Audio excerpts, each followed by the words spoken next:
Hey guys, today we're going to do something pretty different. We're going to just discuss a topic that one of us wants to talk about. Today, I'm going to try to be discussing how Slim Shady was not the original plan. So Eminem, you know Infinite. Have you heard of that? It's like his album before he was signed with Dre. I feel like I do. It was like his... Never heard it though. But... So I haven't heard the whole thing, but I think just one song is on Spotify. But it's basically, for those who don't know, Infinite was an album that Eminem produced and wrote and shit by himself.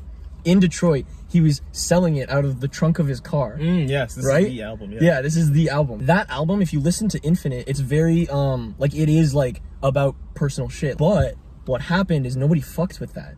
That album didn't sell. And so once he got signed with Dre, he came up with the Slim Shady thing. Because that's what people fucked with as well. And Slim Shady LP became, like, the highest selling album. So it worked. Because, like, the offensive shit, like, people love that. That's kind of, like, Trump, he said shit that people are like, whoa, that's not presidential.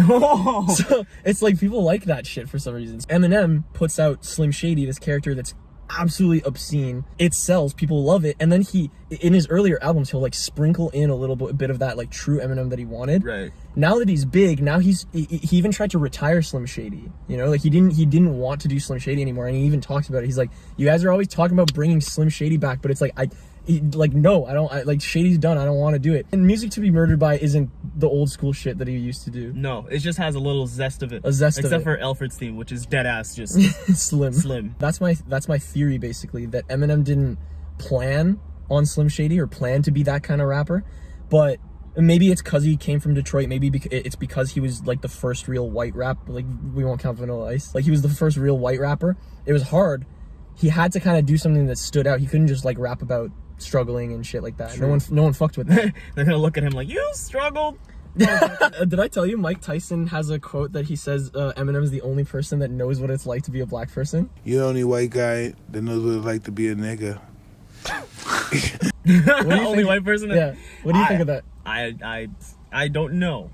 Because I still feel like, I guess it depends on very much the industry that you're, like, headed towards. And, like, obviously the fact that he's white would make him very, like... a target. Yeah, a target, but also, like, instantly, like, no one would want to try him. It's like, no, you don't know. For sure. It's like, this isn't gonna sell. Yeah. It's sort of the same thing with Hollywood and, like a movie like Black Panther was big because people were kind of aching for that because Hollywood was like, this isn't gonna sell. Yeah. It's the same thing, but kind of the reverse of that, because with Eminem, he even talks about, like, nobody but Dre wanted to produce me. Maybe it was after he signed with Dre, they had a discussion and they're like, yo, if we're gonna make you big, you have to do something that's, like, different. You can't, like, you can do this stuff, maybe, like, 1 or 2 songs, but you have to do something that, like, makes people kind of pay attention to you. Yeah, the crazy white guy. Yeah. That's literally it. And that's kind of what he became, isn't it? He was, like, that crazy white guy that parents were afraid of, and, like, he was protested against and shit. Because, like, back in the day, you couldn't, like, look at a black guy and look at a white guy and be like, oh, the white guy's harder. Like, there's no way. The white people had this stigma Vanilla almost about them, yeah. Oh, what's going on around here? I guess the best way to combat someone who you know you can't win a fight against is to just, like, go bananas and basically act like you've, like, lost your head, basically. Because, like, nobody wants to fight a crazy person. Yeah, because, like, you never know what, like, a crazy person's gonna do. A crazy person will bite your balls. It also fits with the whole thing of, like, oh, white people can't be scary. It's like, shit, if I fucking baby. For him to really go against what you're saying of, like, that stigma of, like, you're white, you're not scary, like, you're the suburban dad with, like, the khakis, like, mowing his lawn and with shit with the Skechers on.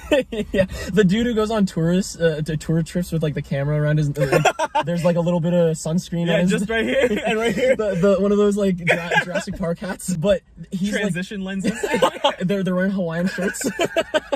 Like, literally going off of what you said, it's almost like, okay, like, I want to be scary. Okay, how do I break that thing? I'm gonna have to go above and beyond what even at that time black people were doing, which is like, and that's also the thing is, like, black people wouldn't be able to speak their truth of the life they were living because people were like, they're kind of scary. What's going on? Yeah. So maybe Eminem kind of bridged that gap, because I know a lot of people who he was the introduction into hip hop for, which is good. But he did have to go, man, I gotta try to be very, very scary. Very crazy. Like, that's pretty much it. Anything else to add? Slim Shady was not supposed to happen. I not originally. No. When he was making Infinite, he was like, okay, I'm gonna be like a solid rapper. I think what was going on in his head. That's the argument I would make.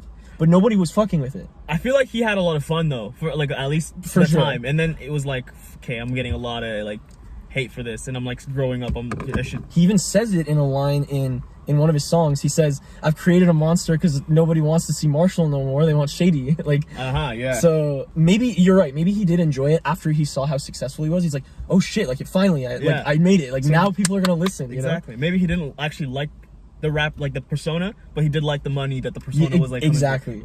Mob wife status. And it kind of reminded me of what this was, because like I told you, if I was just gonna record it on my own, which I tried to, it just looked like it was basically like any other reaction, which was what he was doing. It's like, what are you trying to be like Nas and shit like that? Yeah. The key was for him to try and be different or like bring something new, which I would say he absolutely did. Yeah.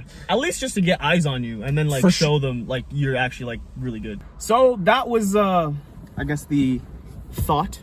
Let us know what you thought. If you agree with what Payman said, if you agree with what I said, if you have any like differences, we'd like to open the conversation to you guys, because I think it's a very interesting idea that like Slim Shady was not supposed to happen. So also a lot of topics we kind of delved onto that are kind of controversial. Yeah, as well. True. And if you have anything like you'd want to hear us talk about that isn't like just a music review, we'll be down. Subscribe. New video. Bang. Instagrams.